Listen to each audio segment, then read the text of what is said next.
규정을 했습니다. 그래서 최재형 위원, 당 혁신위원장도 오늘 SNS에 이준석 대표를 편들고 나섰는데요.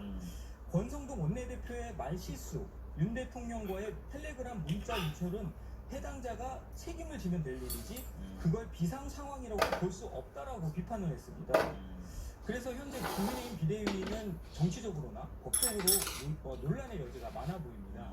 이준석 대표 측은 MBC와의 통화에서요. 가처분 신청 등 법원의 모든 수단을 고심 중이라고 전해왔습니다. 네. 그리고 조금 전에 이준석 대표가 또 SNS에 글을 올렸는데요. 네.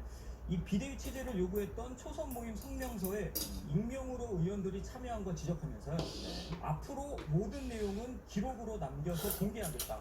곧 필요할 듯 해서라고 이 법적 대응을 시사했습니다. 네. 그러니까 책임질 일을 한 사람은 책임지면 되는데 오히려 이준석 대표가 그 피해를 보고 있다. 이런 논리가 좀 있는 것 같습니다. 하고 있죠. 네. 자, 서병수 전국위원회 의장 오늘 새누리부의 임기가 2년이다 이렇게 얘기를 했습니다. 그러니까 이준석 대표의 잔여 임기를 채우는 게 아니고 새 임기가 시작된다. 이게 총선에 있어서 좀 민감합니다. 맞습니다. 네. 사실 지금까지 일반적인 해석은요. 올 가을에 조기 전당대회를 하면은 거기서 뽑히는 당 대표는 이준석 대표의 잔여 임기인 내년 6월까지만 한시적으로 한시적으로 오는데 꼴로 이제 해석이 되어 왔는데요. 서병수 의원이 오늘 이번 비대위를 통해서 전당대회를 열어서 뽑히게 되는 당대표는 임기가 2년이라고 해석을 했습니다. 이 당원당대회에 대한 해석 권한은 상임 정국위에 있는데요. 서병수 의원이 그 정국위 의장입니다. 그래서 서병수 의원의 해석에 무게가 굉장히 실리고 있는 상황인데요. 그러네요. 이렇게 되면 올 가을에 조기 전당대회를 열어서 뽑히게 되는 당대표는 2년 뒤에 총선에 공천권을 행사할 수 있는 막강한 권한을 갖게 됩니다. 그래서 굉장히 좀 예민한 상황인데요. 현재 그 당내에서는 김기현 의원하고 안철수 의원 그리고 또 나경원 전 의원 등 중진 의원들이 이제 출마할 걸로 예상되고 있는데요. 이 조기 전당대 그런데 중요한 거는 조기 전당대가 열리면 이준석 대표는 지금 중징계 기간이기 때문에 출마를 할 수가 없습니다. 당원권이 정지돼 있습니다. 맞습니다. 정지돼 있기 때문에 직접 출마를 못 하고요. 대신에 자신을 대신할 당권 주자를 대신 내세울 가능성도 있고요. 또 윤심은 또 어디로 향할지 또 관심이 쏠리고 있습니다. 좋아합니다. 잘 들었습니다. 다음 소식입니다. 초등학교 입학 나이를 만 5살로 낮추는 정책과 관련해서 거센 반발에 부닥친 교육부가 뒤늦게 전방위 설득 작업에 나섰습니다. 하지만 이미 여러 차례 부적절한 정책이란 연구 결과가 있었다는 사실이 알려지면서 반대 여론은 더욱 거세지고 있습니다. 이준범 기자입니다. 박순애 교육부 장관은 정책 발표 과정에서 배제했던 전국 시도교육감들과 이제서야 간담회를 열었습니다. 지속적인 사회적 논의와 공론화를 거쳐 구체적 추진 방향을 결정해 나갈 예정입니다. 유치원 학부모들과의 만남도 급하게 잡았습니다. 갑작스럽게 연락을 드렸음에도 오늘 이렇게 참석해 주셔서 결정된 건 없다며 반대 여론 진화에 나선 모습이지만 반응은 여전히 싸늘합니다. 조수석 행정에 대해서 철회하시고 이 혼란에 대해서 사과하시고 그리고 공교육과 돌봄에 대해서 지금이라도 진지하게 익히시고 고민하시고 실천할 수 있다고 요구하러 왔습니다. 특히 입학 연령을 낮추는 건 적절하지 않다는 국책연구기관의 보고서가 이미 여러 차례 나왔었다는 사실도 신뢰를 떨어뜨리고 있습니다. 한국교육개발원의 2017년 보고서를 보면 연구진은 만 5세 아동은 부모의 밀착된 보호가 필요한 시기라며 취학 연령을 내리는 건 교육적으로 설득력이 약하다고 밝혔습니다. 2010년 육아정책연구소는 사교육비 감소나 여성 고용 촉진 등 기대 효과들이 불확실하다고 했습니다. 당시에도 정부는 저출산 대책으로 만 5살 취약 정책을 검토했었지만 결국 중단됐습니다. 1년에 한 25%씩 4년에 바꿀 수도 있고, 그래서 처음에는 뭐 희망자에 할 수 있겠죠. 그리고 이제 생일 좀 빠른 애들부터 할 수 있겠죠.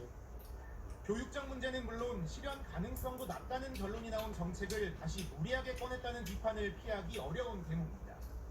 논리적 근거, 연구 결과 이런 것들을 다 말씀을 드렸더니 오히려 굉장히 쉽게 설득이 됐어. 그래서 바로 폐기된 정책이었어. 교육부는 정책을 당장 철회할 계획은 없다며 이번 주 전담 조직을 꾸려 대규모 설문조사 등 후속 절차를 진행할 것이라고 밝혔습니다. MBC 뉴스 이준범입니다. 박순애 교육부 장관의 부적절한 발언들이 속속 알려지면서 성난 여론에 기름을 붓고 있습니다. 학부모들 만나서는 자신이 화두를 던진 덕분에 지금의 논의의 장이 마련될 수 있었다, 이런 취지의 발언을 했고요. 또 대학 총장들 만나서는 내년 3월에 퇴임하겠다고 말한 사실이 뒤늦게 알려져서 비판이 제기되고 있습니다. 조기원 기자입니다. 학부모 단체 대표들과의 긴급 간담회를 열고 여론 수수려기에 나선 박순애 교육부 장관. 하지만 우려를 불식시키기는커녕 황당한 발언으로 더 큰 반발을 샀습니다.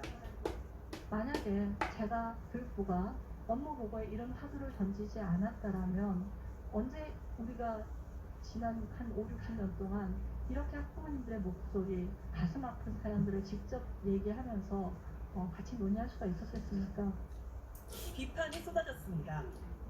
경주고 약주는 말씀이신 것 같거든요. 팩트체크 안 한 정보들을 다 던져놓으시고 언론이 다 팩트체크하게 해놓고 지금 이제 와서 이렇게 간담회 하시면서 도대체 이 5세 취약의 장점이 무엇인지 제대로 학부모들에게 하나도 설명이 안 되고 있거든요. 어떻게 받아야 될지 정말 모르겠다. 지난달 비공개 간담회에서 했던 발언도 뒤늦게 공개돼 파장이 일고 있습니다. 문제의 발언은 취임 나흘째 7개 권역 대학 총장들과 만난 자리에서 나왔는데 이 간담회에 참석했던 한 총장은 박 장관이 자신이 워낙 일을 빨리 하는 스타일이라며 정책을 빨리 추진해 내년 3월 퇴임할 생각이라고 말했다고 전했습니다. 그러면서 총장들이 놀라 떠날 시간을 정해놓고 일하면 어떡하냐고 반문했지만 박 장관은 별다른 답변이 없었다고 기억했습니다. 교육부에 해당 발언이 실제 있었는지 어떤 취지였는지 물었지만 비공개 간담회에서 했던 발언이라 확인해줄 수 없다고 답했습니다. 교원단체는 사실 여부를 떠나 교육수장으로서 부적절한 발언이라고 비판했습니다. 염두에 두고 하면 자신의 임기 내에 뭔가를 보여주고자 할 거잖아요. 실적주의, 성과주의 이런 것들로 자칫 더 현장의 우려나 갈등을 더 가중시킬 수 있다고 봅니다. 교육부 장관의 정제되지 않은 발언이 연일 논란을 일으키며 갈등 상황을 부추기고 있습니다. MBC 뉴스 조희원입니다. 어젯밤 대만에 도착한 낸시 펠로시 미국 하원 의장은 오전엔 대만 총통을 만났고 오후에는 중국 인권 문제를 비판하는 대만의 활동가들과 얘기를 나눴습니다. 중국이 민감해 할 만한 일정들을 연이어 소화한 건데 중국을 겨냥해서 내놓은 발언들도 거침없었습니다. 먼저 박진주 기자입니다. 낸시 펠로시 하원 의장이 탑승한 항공기가 어젯밤 대만 타이베이 숭산공항에 도착했습니다.